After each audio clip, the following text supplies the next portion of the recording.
अमित शाह जी ने आज बयान दिया है, मैं समझता हूं कि बहुत ही आपत्तिजनक बयान है। उन्होंने सुप्रीम कोर्ट की मंशा के ऊपर निशाना साधा है। उन्होंने कहा है कि कई लोग ये कहते हैं कि ये जो केजरीवाल जी को अंतरिम बेल मिली है, ये एक स्पेशल ट्रीटमेंट है जुडिशरी का, मैं ख़ास उनके लिए किया गया है। इसका ये मतलब हुआ, मतलब कि सुप्रीम कोर्ट के जजेस की मंशा के ऊपर आपने निशाना साधा है।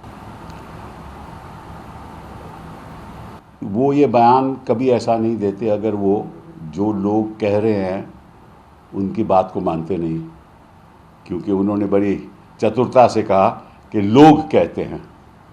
तो अगर लोग कहते हैं और आप नहीं मानते तो आपको ऐसा बयान नहीं देना चाहिए, और अगर लोग कहते हैं और आप मानते हो तभी आपने ऐसा बयान दिया है।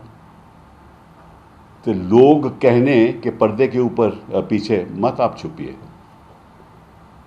ये ऐसा आपत्तिजनक बयान है जो मैं समझता हूं कि गृह मंत्री को, इस देश के गृह मंत्री को नहीं देना चाहिए।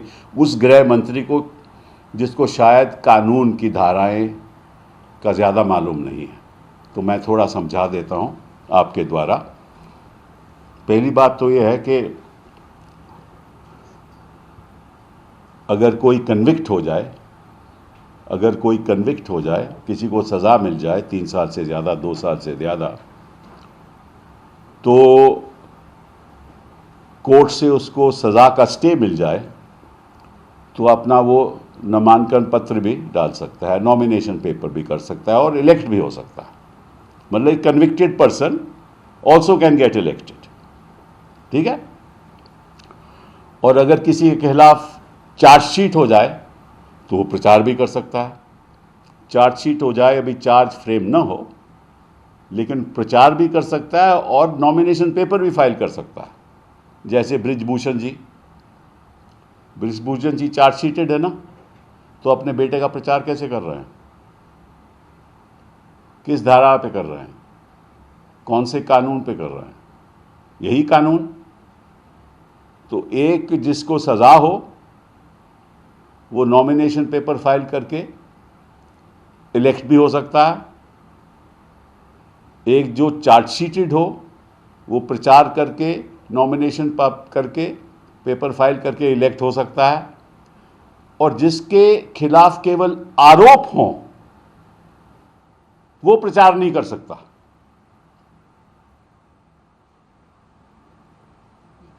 अजीबोगरीब बयान है और अजीबोगरीब बात है कि जिसके ऊपर केवल आरोप हो उसको रिहा नहीं मिल सकती कि प्रचार करे, लेकिन जो इनके लोग हैं जो चार्जशीटेड हैं वो प्रचार कर सकते हैं। और जिनके खिलाफ ये बयान देते थे, प्रधानमंत्री जी देते थे, वो मिनिस्टर बन सकते हैं, वो इलेक्ट भी हो सकते हैं।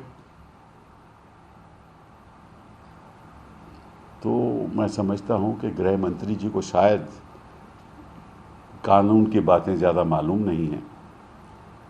अच्छा होता कि कुछ कानून की बातें समझ के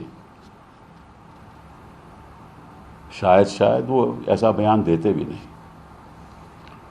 लेकिन अब इलेक्शन का दौर है, मन में जो आया वो कह देते हैं।